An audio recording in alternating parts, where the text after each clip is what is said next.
Lady Aghori మళ్లీ హైదరాబాద్ లో ప్రత్యక్షమైంది.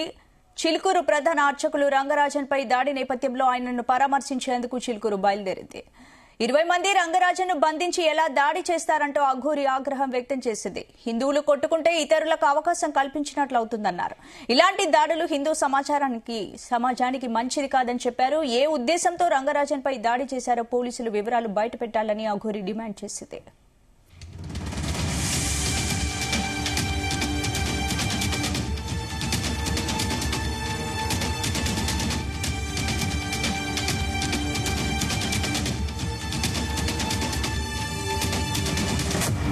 లేడీ అఘోరి మళ్లీ హైదరాబాద్ లో ప్రత్యక్షమైంది. చిలుకూరు ప్రధాన అర్చకులు రంగరాజన్ పై దాడి నేపథ్యంలో ఆయన్ను పరామర్శించేందుకు చిలుకూరు బయలుదేరింది.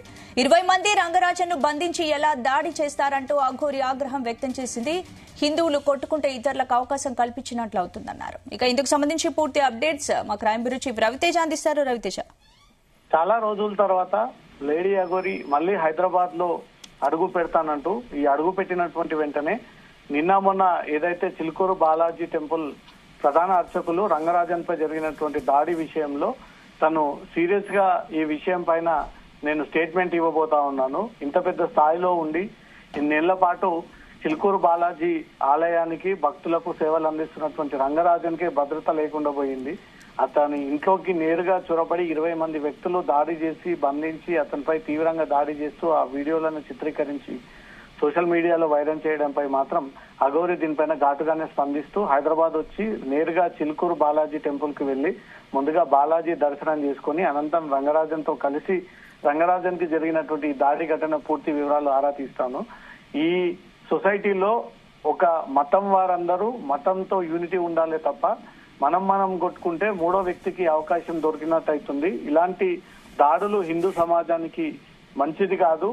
ఏదో కుట్రపూరితంగానే ఈ దాడి రంగరాజన్ పైన జరిగిందనే కొన్ని అనుమానాలు ఉన్నాయి. నల్ల దుస్తుల్లో సీసీటీవీ కెమెరాలో చూసినటువంటి వ్యక్తులు ఏ మతానికి చెందిన వారు, ఏ ఆర్గనైజేషన్ కి చెందిన వారు, ఒకవేళ హిందువులు అయితే హిందువులు ఇలా కొట్టుకోవడం సరైనటువంటి పద్ధతి కాదు.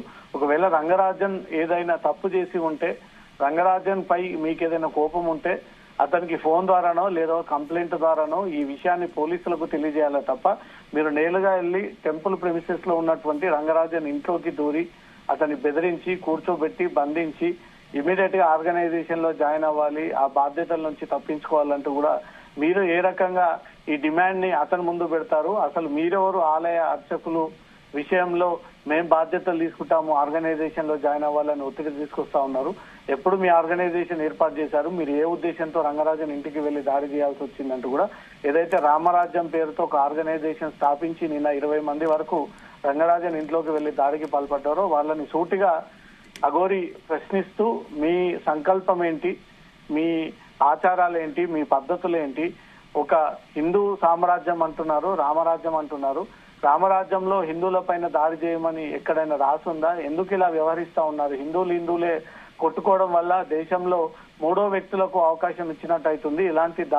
ఇలాంటి సంస్కృతి సరైనటువంటిది కాదు. ఈ విషయంలో రంగరాజన్ కి జరిగినటువంటి దాడి ఘటన పైన వెనక నుంచి కానీ డైరెక్ట్ గా ఇండైరెక్ట్ గా ఎవరెవరు ఉన్నారో వాళ్ళందరిపై కూడా చర్యలు తీసుకోవాలంటూ కూడా రేపు రంగరాజన్ ని కలిసి పరామర్శించి ఆ వివరాలన్నీ కూడా తెలుసుకొని ఒక సంచలనమైనటువంటి స్టేట్మెంట్ ఇచ్చి దేశంలో రాష్ట్రంలో అత్యంత పవిత్రమైనటువంటి బాలాజీ ఆలయ ప్రధాన అర్చకులకే ఈ భద్రత లేకుండా పోయి ఇంట్లో చొరబడి దాడి చేసేటువంటి పరిస్థితి ఏర్పడింది. రాను హిందువులే కొట్టుకొని ధర్మాన్ని అగౌరవపరిచేటువంటి ప్రయత్నాలు జరుగుతా ఉన్నాయి. వీటన్నిటిని కూడా మానుకోవాలి. మనం బలంగా ఉండాలి, యూనిటీగా ఉండాలి, ఐక్యతంగా ఉండాలి. మనము ఇతర వ్యక్తుల జరుగుతున్నటువంటి వారిపైన ప్రశ్నించాలి కానీ మనలో లోపాలన్నీ కూడా బయట పెట్టుకోకూడదు అంటూ కూడా అఘోరి ఈ విషయాన్ని సవాల్ చేస్తూ అక్కడికి వెళ్లి పరామర్శించిన తర్వాత ఒక సంచలనమైనటువంటి స్టేట్మెంట్ ని రిలీజ్ చేసి రాష్ట్ర ప్రభుత్వానికి పోలీసులకు కూడా రంగరాజన్ పై జరిగినటువంటి దాడి విషయంలో సీరియస్ గా తీసుకుని వెనక నుంచి ఇండైరెక్ట్ గా డైరెక్ట్ దాడి చేయించినటువంటి వారిపైన చర్యలు తీసుకోవాలి. వెనక ఉన్నటువంటి కుట్ర ఏంటనేది కూడా బయటికి తేల్చాలి. పోలీసులు దీన్ని నిష్పక్షపాతంగా విచారణ జరిపి ఎవరైతే రాఘవరెడ్డి అనే ఒక పేరు ప్రధానంగా వినబడతా ఉందో అతని మోటివ్ ఏంది, దాడి చేయడానికి గల కారణాలు ఏంటి, ఇవన్నీ కూడా పోలీసులు బయట పెట్టాలంటూ కూడా అఘోరి రేపు రంగరాజన్ని కలిసి వివరాలన్నీ తెలుసుకొని ఒక స్టేట్మెంట్ మీడియా ముందు రిలీజ్ చేస్తానంటూ కూడా ఇప్పటికే ప్రకటించడం జరిగింది. స్పందన అంటే రవితేజ, ఇప్పుడు రంగరాజన్ పై దాడికి సంబంధించి రంగరాజన్ ఏమైనా చెప్పదలుచుకున్నారా, ఏమైనా స్పందించారా, వాళ్ళ కుటుంబ సభ్యులుగా ఏమైనా స్పందించారా? ఇప్పుడు దాడి జరిగినప్పటి నుంచి ఇప్పటి వరకు ఎక్కడ కూడా రంగరాజన్ తండ్రి సౌందర్యరాజన్ రంగరాజన్ ఎక్కడ కూడా స్పందించలేదు. ఇంతకు ముందు జీ తెలుగు రంగరాజన్ తో మాట్లాడే ప్రయత్నం చేసింది. అతను మొదట కాల్ లిఫ్ట్ చేయగానే నేను క్షేమంగానే ఉన్నాను, ఎవరు కూడా భక్తులు ఆందోళన చెందకండి, తనకు బాలాజీ ఆశీస్సులు ఉన్నాయి, భక్తుల ఆశీస్సులు ఉన్నాయి, నాకు తీవ్రంగా గాయపడ్డాది అనేది మాత్రం వాస్తవమే, కొంతమంది దుండగులు లోపలికి ప్రవేశించి నాపై దాడి చేశారు, నేను ఏదైతే కేసు పెట్టానో అది ప్రస్తుతం పోలీసులు దర్యాప్తు జరుపుతా ఉన్నారు, దర్యాప్తు పూర్తయిన తర్వాత పోలీసులు వెల్లడించేటువంటి వివరాలను బట్టి నేను మీడియా ముందుకు వచ్చి వివరాలను కూడా వెల్లడిస్తాను, ఇప్పటికైతే నేను క్షేమంగానే ఉన్నాను, ఆరోగ్యం బాగానే ఉంది, నన్ను బెదిరించే ప్రయత్నం చేశారు అంటూ కూడా ఈ విషయాన్ని జీ తెలుగుతో రంగరాజన్ మాట్లాడి ఈ విషయాలన్నీ కూడా షేర్ చేయడం జరిగింది. త్వరలో ఈ వివరాలన్నీ కూడా నేను పూర్తి ఆధారాలతో సహా బయటకు వస్తాను, ఇప్పటికీ ప్రజలెవరు కూడా ఆందోళన చెందకండి, ఎవరు కూడా పానిక్ గురవ్వకండి, ఈ వాస్తవాలన్నీ కూడా కొన్ని రోజుల్లో వెలుగులోకి వస్తాయి, ఏ ఉద్దేశంతో దాడి చేశారు, ఏ వ్యక్తులు దాడి చేయమంటే వీరందరూ తన ఇంటికి వచ్చి ఈ తనను బంధించి బెదిరించి దాడి చేసే ప్రయత్నం చేశారు,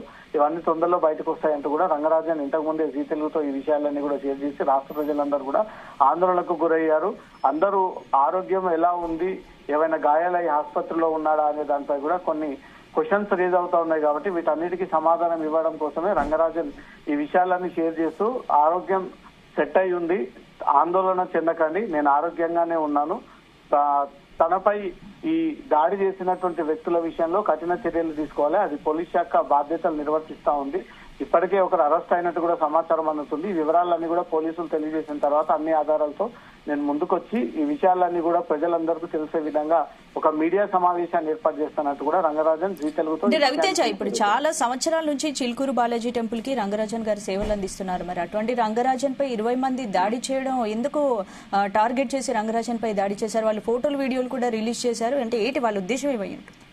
రకరకాల వాదనలు వినబడతా ఉన్నాయి.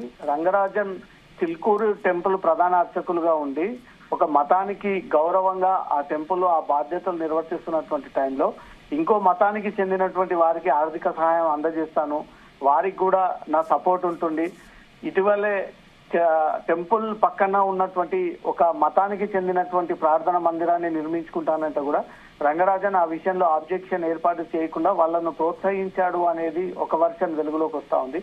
ఇటీవలే అతను ఇస్తున్నటువంటి స్టేట్మెంట్లంతా కూడా హిందూ సమాజం కోసం కాకుండా ఇతర మతాలకు చెందినటువంటి వారిని సపోర్ట్ చేస్తూ తను ఇస్తున్నటువంటి స్టేట్మెంట్ కొన్ని అభ్యంతరాలు ఉన్నాయంటూ కూడా హిందూ సంఘాల నుంచి కొన్ని అభ్యంతరాలు వ్యక్తం అవుతా ఉన్నాయి. దీంట్లో ఏంటి వాస్తవాలు ఏంటి అనే దానిపై కూడా పోలీసులు ఈ కేసు ఇన్వెస్టిగేషన్ చేయాల్సి ఉంటుంది. రంగరాజన్ తండ్రి సౌందర్యరాజన్ ఇచ్చినటువంటి ఫిర్యాదుపై మాత్రం తన కొడుకుని ఇంట్లో తీసుకొచ్చి బెదిరించి దాడి చేసుకుని రామరాజ్యం ఆర్గనైజేషన్ లో మెంబర్షిప్ తీసుకోవాలి, వాళ్ళని ఫాలో అవ్వాలి, మీరు ఆ ప్రధాన అర్చకుల స్థానం నుంచి తప్పించుకొని ఆ బాధ్యతలంతా కూడా రామరాజ్యం వ్యవస్థకు అప్పగించాలంటూ కూడా కొన్ని డిమాండ్స్ ని తన కొడుకు ముందు పెట్టి ఈ ఒత్తిడి తీసుకొచ్చారు.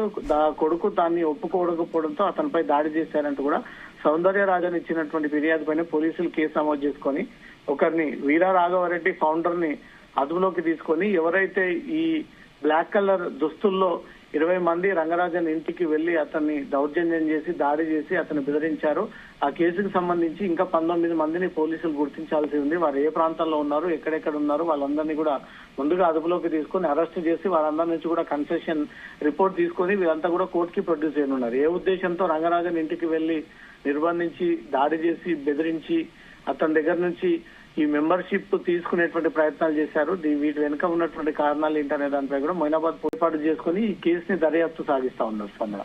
Right, thank you.